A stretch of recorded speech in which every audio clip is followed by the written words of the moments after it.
3 swear words later, maybe 4, and we're on. Sometimes you don't want little ones around when you're working on little bikes because the words that might come out of your mouth are not little kid approved. What's up guys, Kyle with Dirt Bike Channel here. We're gonna be refreshing and updating a little bit of this CRF125F. I already showed you the gear we bought for my fiance's son, Tate, who wants to ride this bike. But guess what? I'm putting my money where my mouth is because there is no better upgrade than tires. And this bike has some old worn out skins on it.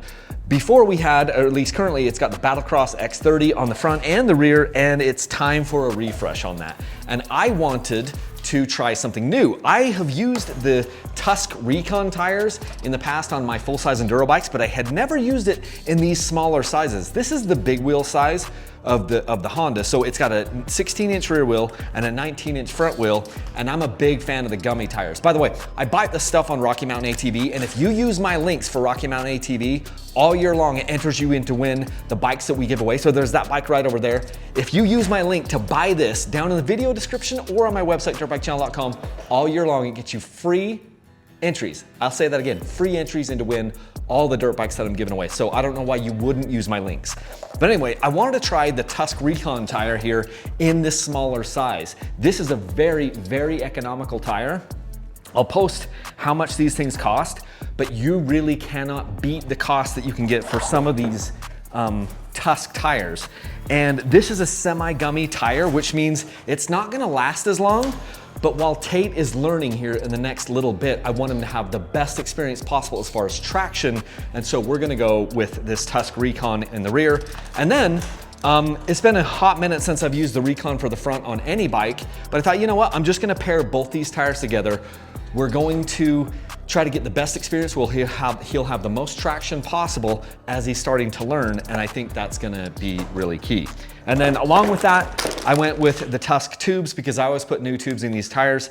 These are the severe duty, I think these are the 3mm, so it's basically a more heavy duty, 3mm tubes. So I went with the 16 for the rear, the 19 for the front, because I'm gonna put in new tubes and put on the new tires. That's what we're gonna do today. I don't know if this will be a build montage or what, but let's go.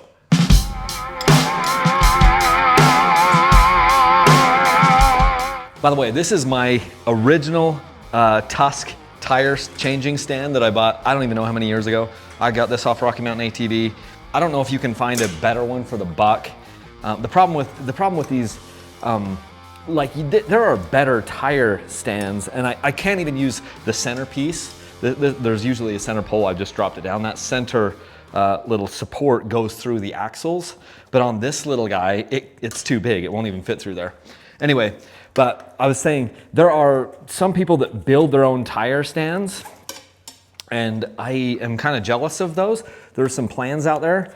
I don't have that, but this Tusk tire stand is the one that I've used, and I've taken it, on camping trips, and I've taken it everywhere, and I've used it for hundreds and hundreds and hundreds of tire changes, and it's just worked. So hopefully I'll put a link to that down in the video description because it's been a fantastic purchase. Yeah, you could probably buy better ones, but I haven't seen a better one bang for the buck. Because of the way that because I've done so many tubeless tires, I kind of have my own little method of even when I'm using tubes. I kind of put my tires, take them apart and put them together in the tubeless way, even though this tire does have a tube in it. So if it's not exactly how you've seen tires be torn apart before with tubes in them, just bear with me. This definitely does work. And the smaller tires are a little bit more difficult than the bigger tires. You would think it's the other way around, but there we go. Rims out, tires off, and I'm not gonna use any of this anymore, so tire and tube are garbage. Hey, real quick, if you want to support DBC and keep it free from corporate sponsorship, there's 2 ways you can do it. The first one doesn't cost you anything, and it's to use my links to Rocky Mountain ATV anytime you buy anything all year long, because it gets you free entries in to win my dirt bikes, and it puts money back into this. It's the only reason we're still having this conversation, so use those links. And also, if you want to support even more, become a member of DBC Garage. It is a sick online community that I have been building. It's a way for me to give back to you because everybody in that thing gets entered into the sweepstakes automatically. And in June, people are going to be entered into 2 different sweepstakes, and one of them is a members only sweepstakes. Yes, you won't be competing with thousands, you'll be competing with whoever else is in there. Right now it's under 400 people. So become a member of DBC Garage. That's the best way to support. Use the links for Rocky Mountain ATV all year long, and let's get back to the video. Thanks. Here's a little pro tip I learned a little while back. I just put baby powder in, she'll focus, hi.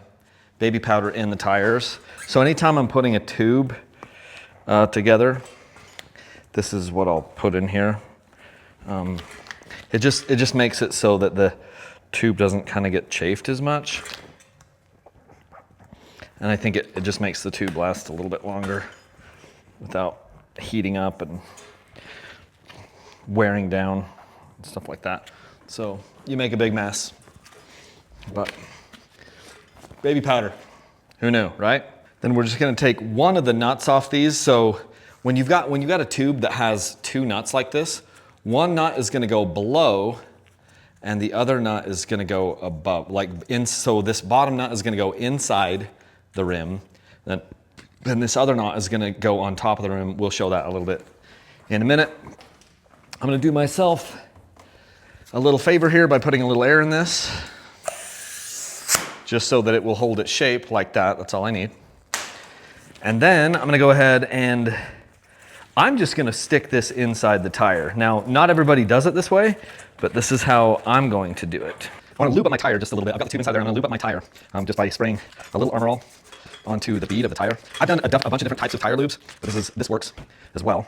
Now this is a very simple tire because there's no rim lock. You notice there is no rim lock on this thing. There is on the rear, but not on the front on this particular one. So I'm just gonna line up my valve core, and then I'm gonna put this little handy dandy thing that Honda puts on there, and then I will put, this glove is not working. My hand was too sweaty and now I couldn't get it in there. And it stuck to my fingers and blah, blah, blah. We're gonna put that little rubber thing on there, and then I'm gonna put my other nut on this right here, just like that, to keep that from falling in. And then on this guy, I'm literally just gonna be able to push the bottom bead over the thing. And I'm able to do that just like that. Now the bottom bead is actually on, see that? Bottom bead on all the way around. And then it's just about me now spooning. I'm gonna tighten this just a little bit, this not finger tight, so we don't lose that. Now it's just about me using my little bead buddy, which I'm gonna put right here, and carefully spooning. I'm gonna finish away from that. I don't like finishing. I like finishing near a rim lock. I do not like finishing near the valve stem. So I'm gonna put that bead buddy in. We still on camera? Yeah. And then this thing is pretty simple. We'll just spoon this tire. Of course I say simple. It'd be better if you had that center post, but we don't have center post in here. With this little guy. Did I do this right? Oh yeah, it is a directional tire, and I got scared to put it on backwards, but I've got it on the right way. But I'll just take small little bites, and I'm not even using hardly any pressure yet. Of course my bead buddy pops out. Let's get you back in. See that when we don't have our center post, it makes all this stuff move around a bit more. And then I'm pushing it off.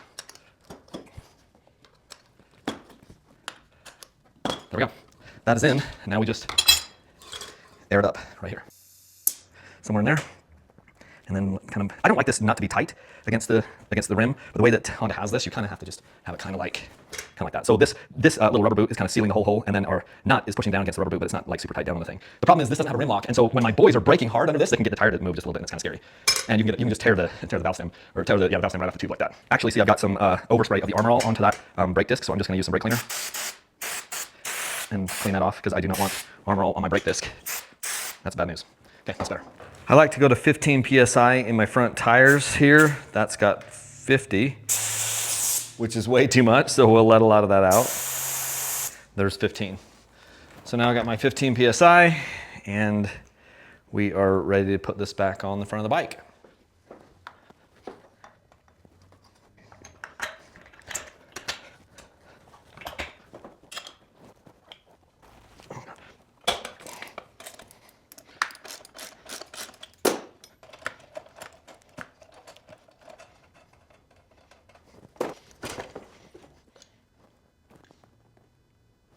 Now we got our rear tire off, similar deal, we're just gonna take the air out of this thing. There is a rim lock in the rear tire right here, so we'll watch that, and that's just more traditional.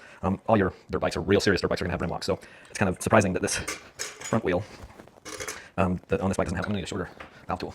Just gonna say, this is the valve tool that I use a lot, but this is the valve tool that I needed right now to get that out.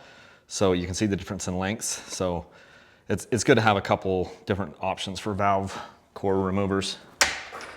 Loosen that valve, that rim lock. I don't need to take that off, but I'm gonna loosen it as much as it can go, really. And then it's just about breaking this thing off the bead.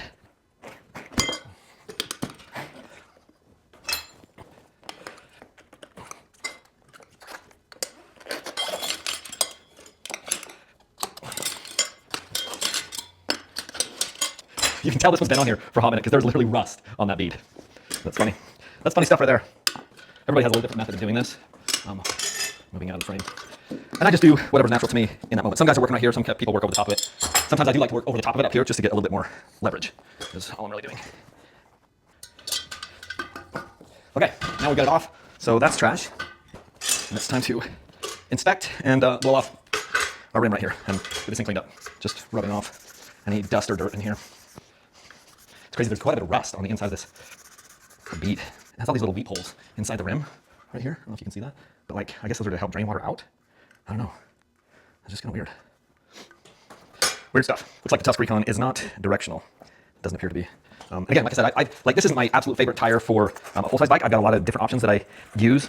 There's some Tusk tires that, like the Tusk Talon is one of my real favorites in the Tusk line. But I wanted to try this Recon on these smaller wheels because you don't have as many options on the smaller wheels. And this, I hadn't tried it on this particular size bike and everything. And I'm into the softer rubber compound, so I figured it would be kind of fun to try. Good little test. So just putting a little air in that, just to make it a little bit harder to pinch that tube. For my next trick, we'll lube this thing up. I'm gonna do that down here so I don't spray all over. So we'll put the tube through there, and I'm just gonna put this guy on for now. Just the one little knot on this. And then my first order of business is to get this tire over that rim lock.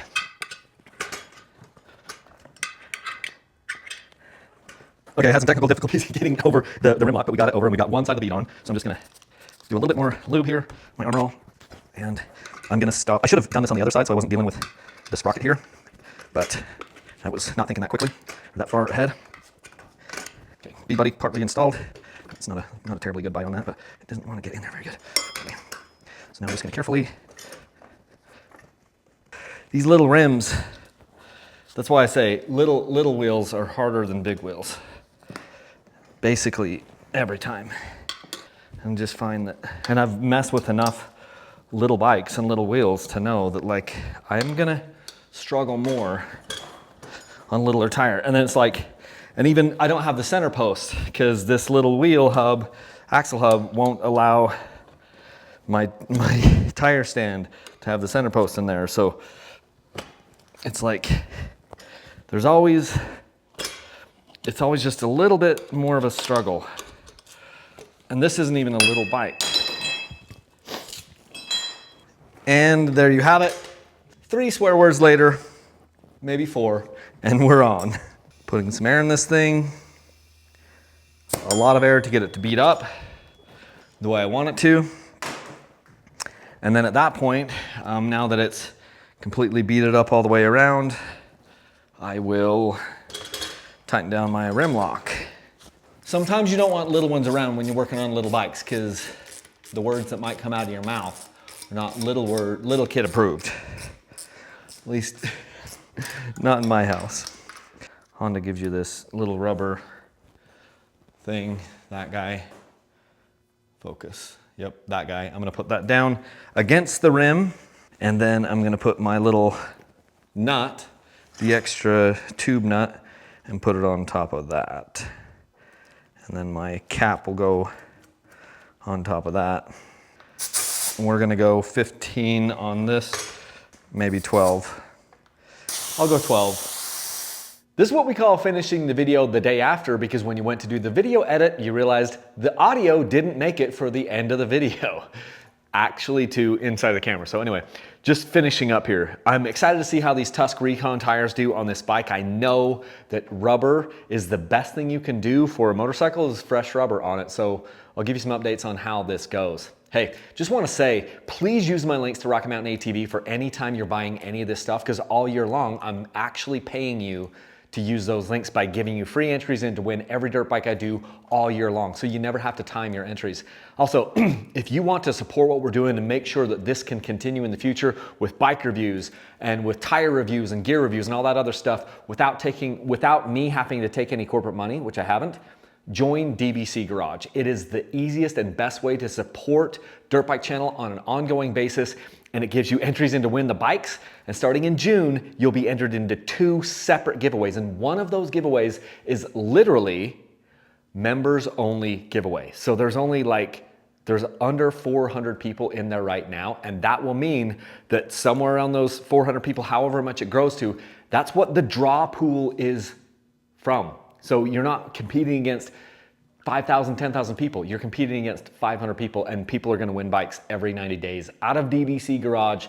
So click the link in the video description or go to my website, dirtbikechannel.com, and just click on DBC Garage. See what's there. There's a ton of rider training. There's a ton of training videos whether you're getting back into the sport after being away or you're a brand new rider. I recorded hours and hours and hours of video topics for you to help set up your bikes and figure this stuff out. So anyway, this has been a fantastic bike in the family, and it's gonna teach another kid how to ride, and now it's got some fresh rubber, and so that'll be good for us to do that. So anyway, appreciate you guys, and until next time, leave a single track.